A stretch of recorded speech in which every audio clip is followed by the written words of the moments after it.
State lawmakers approved legislation late Wednesday that would bar mandatory evictions or exclusion for California tenants and their families based on criminal histories or brushes with law enforcement.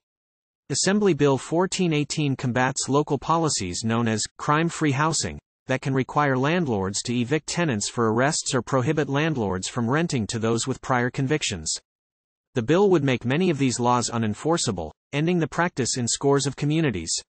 The bill's author, Assemblymember Tina McKinnor, D-Hawthorne, said that its passage advances the state's racial justice efforts by stopping communities from using crime-free housing laws to exclude or push out Black and Latino renters. We want to make sure we keep Black and brown people in their homes and that crime-free housing rules are not used as an excuse for gentrification, McKinnor said.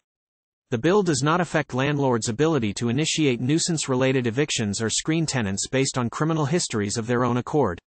AB 1418 was inspired by a 2020 Times investigation that highlighted the proliferation of crime-free housing policies across California, especially in communities with growing Black and Latino populations.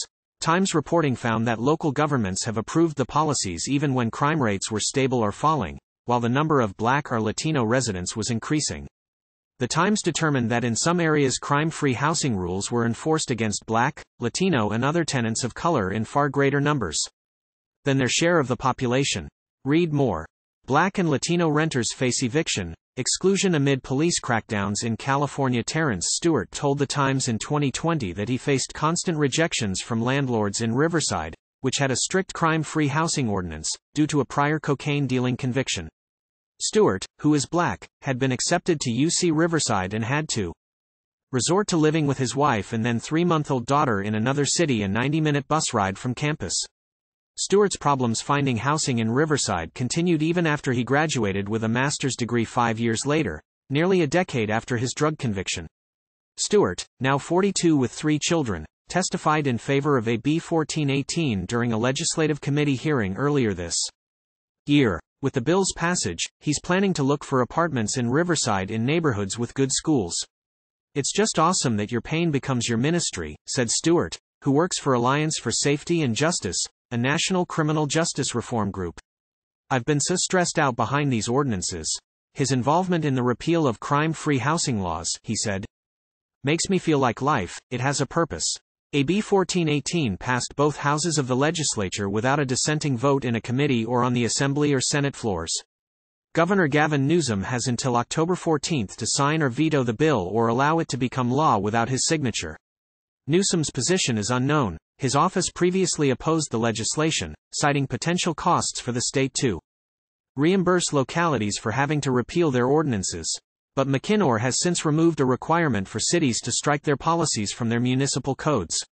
Instead, they could remain on the city's books but no longer be enforced. Newsom typically does not comment on pending legislation, and his office did not respond to a request for his views on AB 1418. Crime-free housing programs vary widely in California. Less severe ones include police training for landlords on criminal background checks and anti-crime lease provisions. But some go much further. A now repealed crime-free housing law in Hesperia, a high desert city, required landlords to evict tenants and their families based on police suspicions they were involved in criminal activity on or near their properties. Before its passage, a council member described the crime-free housing law's purpose as to correct a demographical problem with people that are committing crimes in this community. Last year, the U.S. Department of Justice settled a lawsuit against the city and the San Bernardino County Sheriff's Department that claimed Hesperia's policy violated civil rights laws after a federal investigation found that Black renters were almost 4 times more likely, and Latino renters were 29% more likely, to be evicted under the program than white renters. Read more.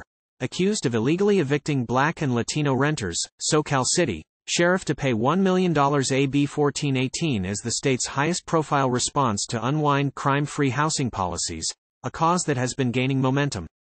In the spring, Attorney General Rob Bonta issued formal guidance to all municipalities to ensure any crime-free housing laws complied with broader civil rights and fair housing regulations.